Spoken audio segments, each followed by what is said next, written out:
पंजुरली की महाकाव्यात्मक गाथा, स्वर्गीय वराह का निर्वासन से पृथ्वी का शाश्वत रक्षक। कैलाश के कालातीत लोकों में, जहां हिमाच्छादित शिखर आकाश को भेदते हैं और दिव्य वायु सृष्टि के रहस्यों को फुसफुसाती है, भगवान शिव, विनाशक और पालनकर्ता, अपनी संगिनी पार्वती, अनुग्रह और शक्ति की मूर्ति के साथ अनंत आनंद में निवास करते थे। उनका आकाशीय उद्यान अमर फूलों से खिलता था, जो कभी मुरझाते नहीं। अमरता के फनों से लदे वृक्षों से भरा था और लताओं से जो ब्रह्मांड के भजन गाती थीं। ये एक ऐसा स्वर्ग था जो नश्वर संघर्ष से अछूता था, एक अभयारण्य जहां देवता और गण सद्भाव में विहार करते थे। फिर भी ऐसे दिव्य वैभव में भी भाग्य अराजकता के धागे बुनता था, क्योंकि ब्रह्मांड संतुलन पर फलता फूलता है। सृष्टि और विनाश, दया और न्याय। एक भाग्यवती प्रभात में, जब सूर्य की पहली किरणें उद्यान को रोशन कर रही थीं, एक जंगली सूअर इस पवित्र क्षेत्र में भटक आया। कोई साधारण पशु नहीं, ये प्राचीन उग्रता का प्राणी था। उसके दांत शिव के त्रिशूल जैसे तीक्ष्ण, उसकी खाल पहाड़ों जितनी मजबूत।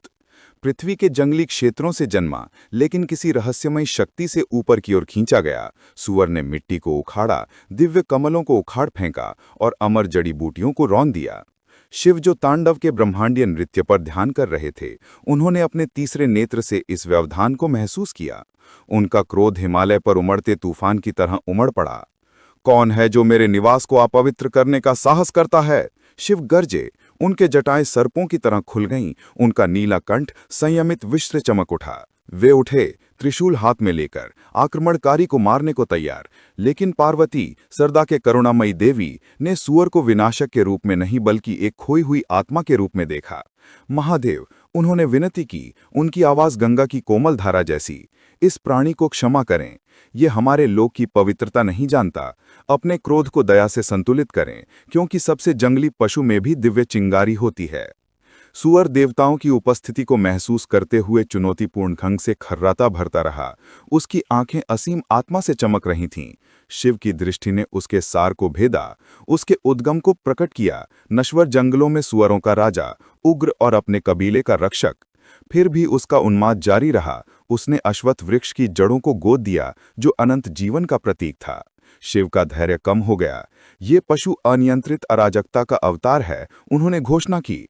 इसे निर्वासित किया जाना चाहिए, अन्यथा ये व्यवस्था के धागों को उधेड़ देगा। पार्वती अडिग अपने स्वामी के समक्ष झुकीं। फिर इसे एक महान उद्देश्य दें। इसे नीचे की पृथ्वी पर भेजें, जहां नश्वर खेतों और जंगलों में परिश्रम करते हैं। इसे वक्षक बनने दें, मानवता को प्रकृति की उग्रता और भक्ति के पुरस्कार के बीच संतुलन सिखाएं। उनकी बुद्धि से प्रभावित होकर शिव सहमत हुए। अपनी हाथ की एक लहर के साथ उन्होंने सूअर को दिव्य सार से भर दिया, उसे पंजुरली में परिवर्तित कर दिया, एक अपार शक्ति का आत्मा, आधा पशु आधा देवता।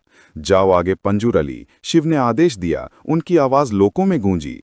कमजोरों की रक्षा करो, न्याय को बनाए रखो और खोए हुए लोगों को बुराई से दूर मार्गदर्शन करो। लेकिन याद रखो, तुम्हारा जंगली हृदय उन लोगों की श्रद्धा से वश में होना चाहिए जिनकी तुम सेवा करते हो। पार्वती ने अपने मातृस्पर्श से आत्मा को आशीर्वाद दिया, उसे नश्वर दुनिया में गीत और नृत्य के अनुष्ठानों के माध्यम से प्रकट होने की क्षमता प्रदान की।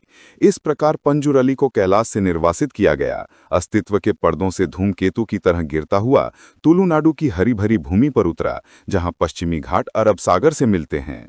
उन प्राचीन कालों में तुलुनाडु एक हरा भरा स्वर्ग था। उसकी मिट्टी उपजाऊ और उसके लोग तुलवा, पृथ्वी के लय से बंधे हुए कठोर किसान थे।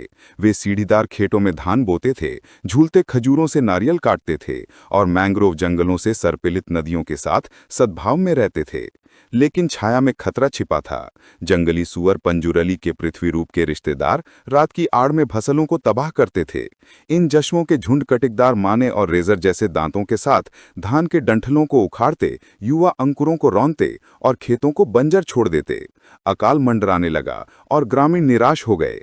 देवताओं ने हमें त्याग दिया है। वे बुजुर्ग वटवृक्ष के नीचे इकट्ठा होकर विलाप करने लगे। हम इन हमारे जीविका के विनाशकों को कैसे प्रसन्न करें? उनमें से एक बुद्धिमान किसान कोरगा था, विनम्र जन्म का लेकिन गहन अंतर्दृष्टि वाला, प्राचीन जनजातियों का वंशज जो दूर देशों से आए थे। एक चंद्रमा प्रकाशित रात में, जब वे अपने खेतों की रक्षा एक कच्चे भाले से कर रहा था, एक विशालकाय शरीर झाड़ी से निकला। ये कोई साधारण सुअर नहीं, उसकी आकृति अलौकिक प्रकाश से चमक रही थी, उसकी आंखें शिव की अग्नि से जलते अंगारों जैसी। कोरगा कांप उठा, अपना हथियार गिरा दिया क्योंकि उसने दिव्य को महसूस किया। आत्मा बोली, उसकी आवाज जंगल की गर्जना जैसी जो पत्तों को हिलाती है।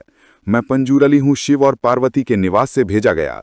मैं कभी इन पशुओं जैसा था जो तुम्हें सताते हैं, जंगली और अनियंत्रित, लेकिन अब मैं तुम्हारा रक्षक हूँ। मेरी पूजा करो और मैं अपने कबीले को तुम्हारी भूमि से दूर रखूंगा। मुझे अपनी भक्ति दो और समृद्धि मानसून की वर्षा की तरह बहेगी। कोरगा घुटनों पर गिर पड़ा, विस्मय से भर गया। वो अपने गांव लौटा, दर्शन का वर्णन करते हुए। पहले संदिग्ध व्यक्ति, लोगों ने जल्द ही चमत्कार देखे। सुअर जो कभी नष्ट करते थे अब खेतों की परिधि में घूमते, अन्य खतरों जैसे बाघों और सर्पों से रक्षा करते। कृतज्ञता में तुलुवाओं ने पंजूरली की पूजा स्थापित की, इसे अपनी प्राचीन परंपराओं में समाहित करके।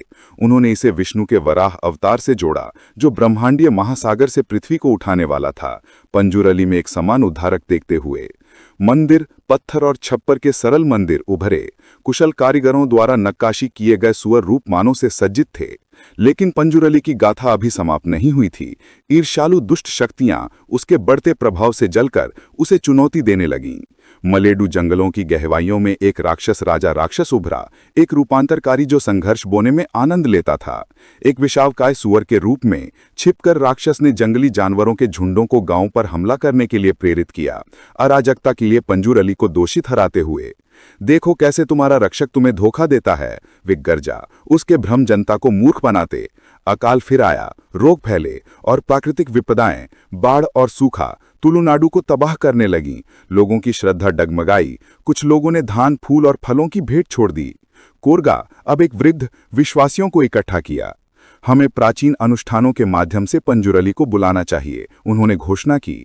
इस प्रकार पहला भूत कोला शुरू हुआ, एक कब्जे और रहस्योत्पादन का अनुष्ठान। नालिके और पंबाड़ा जातियों के कलाकार अपनी आध्यात्मिक शुद्धता के लिए चुने गए। विस्तृत वेशभूषा धारण की, सोने से जड़ित सुअर हेड के मास्क, चमकदार दांतों के साथ, पाम पत्तियों की स्कर्ट और घुंघरू जो गर्जना की तरह बजते थे।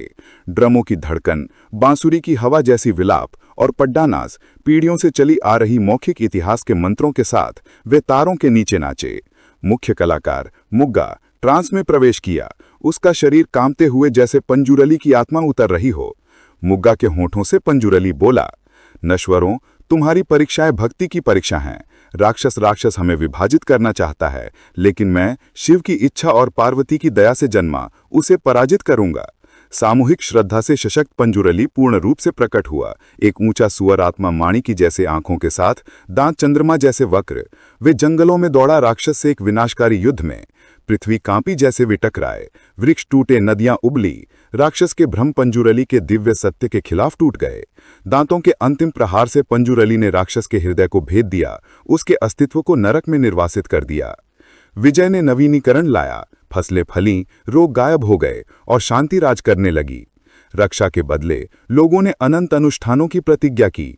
दैवनेमा, जहां पंजूरली मुग्गा में अवतरित होकर न्याय बांटता, विवादों को सुलझाता और समृद्धि का वादा करता। भेंटें बहने निकलीं, समृद्धि के लिए फूला चावल, उर्वरता के लिए नारियल और सद्भावना के लिए पान के पत्ते। पड्डाना समृद्ध हुए, पंजूरली के कारनामों का वर्णन करते हुए कि कैसे उसने पृथ्वी में नहरें खोदकर बाढ़ को वश में किया, अपनी गर्जना से दुष्टात्माओं को भगाया और खोई हुई आत्माओं को धार्मिकता की ओर निर्देशित किया। शताब्दियों में पंजूरली की किंवदंती व्यापक हिंदू विद्या से जुड़ गई। उसकी रुद्रांश नेचर उसे शिव के उग्र पहलुओं से जोड़ती थी। केरल के मलाबार में उसकी पूजा दैव कोला के रूप में फैली, स्थानीय शामनिक प्रथाओं से मिश्रित। लोक कलाएं फली, उसके हमले की नकल करते नृत्य, उसकी गर्जना को गूंजते मंत्र, उसकी राजसी प्रतिमा को कैद करती मूर्तियां। पंजूरली एक आत्मा से अधिक बन गया, न्याय का प्रतीक, जंगली प्रकृति और सभ्य मानवता के बीच पुल, एक याद दिलाना कि विनाश भी रक्षा को जन्म दे सकता है। फिर भी तुलुनाडु की हवाओं में फुसफुसाहट बनी रहती है। पंजूरली अभी भी घूमता है, खेतों और हृदयों पर नजर रखते हुए।